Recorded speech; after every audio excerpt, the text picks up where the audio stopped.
አሰላሙ አለይኩም ወራህመቱላሂ ወበረካቱ። ውድና የተከበራችሁ የሶስቱ ቤተሰቦች እንዴት ናችሁ? ሰላም ናችሁ? በያላችሁበት ሰላማችሁን ያብዛልኝ። እኔ ሰላም ነኝ አልሐምዱሊላህ። እናንተ እንዴት ናችሁ?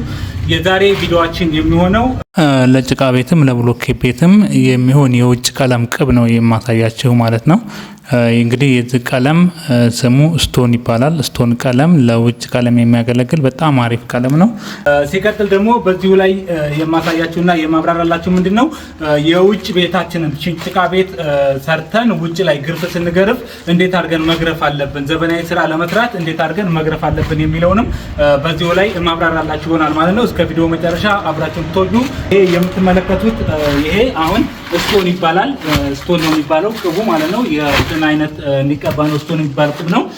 በሀገራችን ላይ ባሉ ስራዎች እስካሁን የሚታወቀው ኳርቲዝ የሚባለው ቅብ ነው። ኳርቲዝ የሚባለው ቅብ ደግሞ በአብዛኛው ጊዜ ላይ ባሉ አንድ አይነት ነው። በሁሉም ቦታ የሚሰራ ቅብ ነው።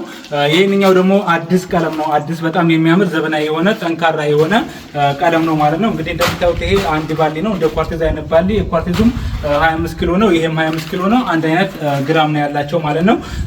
ከዚህ ለጥቆ ደግሞ ኮንቴንት ስራ የሚባል ቅብ አለ። ባለፈ ልክ እንዳሳየዋችሁ በማሽን የሚረጭ ማለት ነው።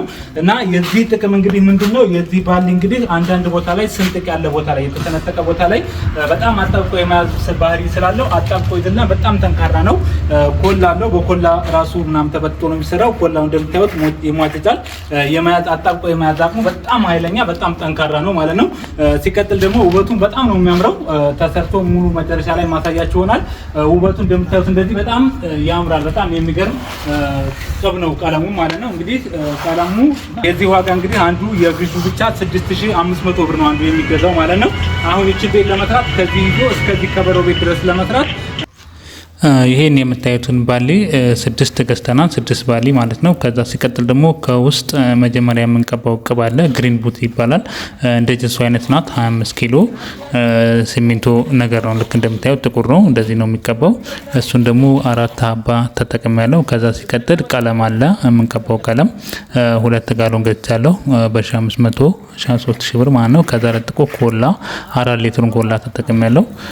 ሌላ እነዚህ የምታዩቸው መስመር የምናወጣባቸው የፉካ ቀለሞች ምናምን የሚሆኑ እዛው ላይ መቀየጫ ምናምን ሮሎ ብሩሽ ምናምን ያወጣሁት። በአጠቃላይ ለዚች እንግዲህ ለምታዩት ለፊት ለፊቷ 43000 ብር ወጪ አድርገናል ማለት ነው። እንግዲህ ቤቱ አሞራ ክንፍ ነው እንደምታዩት። በረንዳውና ከበሮ ቤቷን ጨምሮ 43000 ብር ወጪ አድርገናል ማለት ነው። የዚህ ባሊው ዋጋ ቀደም ብዬ እንደነገርኳቸው 6500 ብር ነው የስቶኑ ያንዱ ዋጋ ማለት ነው። ሌላ ሲቀጥል ደግሞ እንግዲህ ይሄንን ስራ ለመስራት መጀመሪያ ግርፍስ ነገር ምን ማድረግ አለብን የሚለው ነገር ምንድነው ቃጥ አድርጋችሁ ልስን መለሰን አለባችሁ ማለት ነው። እንግዲህ ብዙ ጊዜ ይሄንን አይነት ስራ ለመስራት ይሄንን ስቶን ዋጋ ውድ ቢሆንባችሁ እንኳን ይሄን ባሰሩ ኮንቴንት ስራ እንዲሁም ደግሞ ኳርትዝ መቀባት ይችላልላችሁ።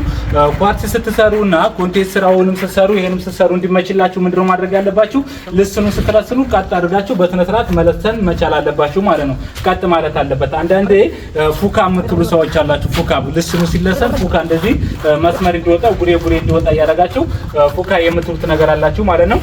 ፉካ ባይደረግበት ቤቱ ላይ ለዚህ ስራ በጣም ያሳምረዋል፣ ውብ ያደርገዋል ማለት ነው። ሙሉ ዝም ብሎ ጠርዛችሁን ጠብቃችሁ ልስ ስታስለስኑ ይቺ ቃጥ አድርጋችሁ ጠርዙን ሁሉንም ቃጥ አድርጋችሁ ቀስለስንታላችሁ።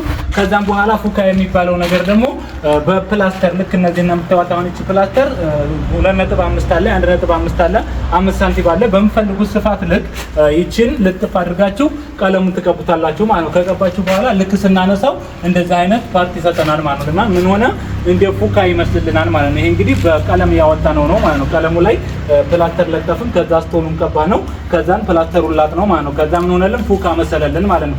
የዚህ ጥቅሙ ምንድነው? አንዳንዴ ይሄ ቆሻሻ የማያዝ ባህሪ ያለው ውጭ ላይ ስለሆነ ቆሻሻ ስናጠዳ የእንትኑ የሲሚንቶ ቀጥ አድርገው እንደዚህ እንደ መስመሩ እንደ ፕላስተሩ ቀጥ ስለማይል የፉካው ጉሬ ስለሚሆን ቆሻሻ እየያዘ ሸረሪት ያደራል። ሲቀጥል ደግሞ ቆሻሻ ለማጥዳት እንቸገራለን ማለት ነው። ይሄኛው ግን እንደዚህ አድርገን ካወጣ ነውና ቀጥ ካደረግነው በኋላ ይሄንን ስናጠዳ በዚሁ ላይ ሙሉ ቆሻሻ አይኖረውም ግድግዳ ስለሆነ ይሄም ግሪን ቡት ስለተሰጠ ሲቀጥል ደግሞ ልስኑ ቀጥ ያለ ስለሆነ ስናጠዳው በስነ ስርዓት ይጠዳልና በስነ ስርዓት ይነሳናል ማለት ነው። ለውበትም ለጥዳትም እንዲሁም ደግሞ ለቀጣይነት ላለውም ስራ ፉካ የሚለውን ነገር ትታችሁ ዝም ብላችሁ ሙሉ ለሙሉ ቀጥ አድርጋችሁ አስለስናችሁ ከዛም በኋላ ቀለሙን ስትቀቡ ኳርቲዝም ቀባችሁት ስቶንም ቀባችሁት ኮንቴንሰርም ሰራችሁ በፈለጋችሁት አይነት ስፋት ልክ በፕላስተር ለጥፋችሁ ቀለሙን ማውጣት ትችላላችሁ ማለት ነው። እንግዲህ ከዛሬ ቪዲዮአችን የምንማረው ምንድነው ስቶን ቀለም የሚባለው ቀለም በጣም ጠንካራና በጣም ምርጥ ቀለም ቤታችንን የሚያሳምርልን እንደውም ደግሞ ቤቱ የጭቃ ቤት ትራክ ካለው ትራክን የመያዝ አቅም እንዳለው ያስተምረናል ማለት ነው። የስቶን ቀለም ዋጋ የአንዱ ቀለም ዋጋ 6500 ብር እንደሆነ ያስተምረናል። ሲቀጥል ደግሞ ከስር የሚቀባው ግሪን ቡት የሚባለው ይሄ የምታዩትም ደግሞ በከረጭት ነው። ልክ እንደ ጀሶ አይነት 25 ኪሎ ናት። 1000 ብር የሷ ዋጋ አለ ማለት ነው። ከዛን ሲቀጥል ዋና ነገር የሚያስተምራችሁ ምንድነው አዲስ ለምትሰሩ ቤት ሰሪዎች ግርፍ ስታስገርፉ ቤታችሁን ፉካ እያላችሁ ማውጣት የለባችሁም ማለት ነው። ቀጥ አድርጋችሁ ትለስኑታላችሁ። ከዛ ቀጥ አድርጋችሁ ከለሰናችሁና የበራችሁን ቀጥ አድርጋችሁ ካወጣችሁት በኋላ የፈለጋችሁትን አይነት ስራ ብትሰሩ አትሸገሩም፣ አንተን አትሉም ማለት ነው። በምትፈልጉት አይነት ስራ መስራት ትችላላችሁ። ኳርቲም ሰራችሁ፣ ስቶንም ሰራችሁ፣ ኮንቴንስም ሰራችሁ፣ ግራናይትም ሰራችሁ የፈለጋችሁትን አይነት ስራ ሰሩ በፕላስተር ለጥፋችሁ መስራት እንደምትችሉና እንደምታሳምሩ ያስተምራችኋል ማለት ነው። ይሄን ማድረጋችሁ እንግዲህ ከወጭ ያድናችኋል። ሲቀጥል ደግሞ ቤታችሁ እንዲያምርላችሁ ያደርጋችኋል ማለት ነው። በተረፈ አሁን የምገኘው ሀይቅ አካባቢ ላይ ነው። ይሄ ቤት እንግዲህ ከአሁን በፊት ለቅቄላችኋለሁ ፈራርሶና ወላልቆ እንዲሁም ደግሞ አቋራጭ ላይ መቆሚያ ምናምን እያጠናከርኩ የሰራው የለቀኩላችሁ ቤት ነው። እንጨት ተራው ጋር ሀይቅ ያንን ቤት ነው እንግዲህ እንደዚህ እንደምታዩት ፏ ብትን ያደረግነው። እንዴት አያችሁት? እናንተ ደግሞ ቤቱን ሙሉውን ይዩና ቪዲዮን መጨረስ ይሆናል። ሀሳብ አስተያየታችሁን በኮሜንት አስቀምጡልን።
ቤቱን እንግዲህ እንደምታዩት ከዛ ከነበረበት አቋም ወደዚህ ደረጃ አንጥተነዋል ማለት ነው። በዚሁ አካባቢ ላይ የምትገኙ ቤታችሁን ከመጀመሪያ ጀምሮ እስከ መጨረሻው ድረስ ማሰራት ለምትፈልጉ እየደወላችሁ አናግሩኝ። ከቪዲዮ ብዙ ነገር እንደምትማሩበት ተስፋ አድርጋለሁ። ቪዲዮውን ሰምታችሁ ለሌሎች ሼር ማድረጋችሁን አትርሱ። ወሰላሙ አለይኩም ወረህመቱላሂ ወበረካቱ።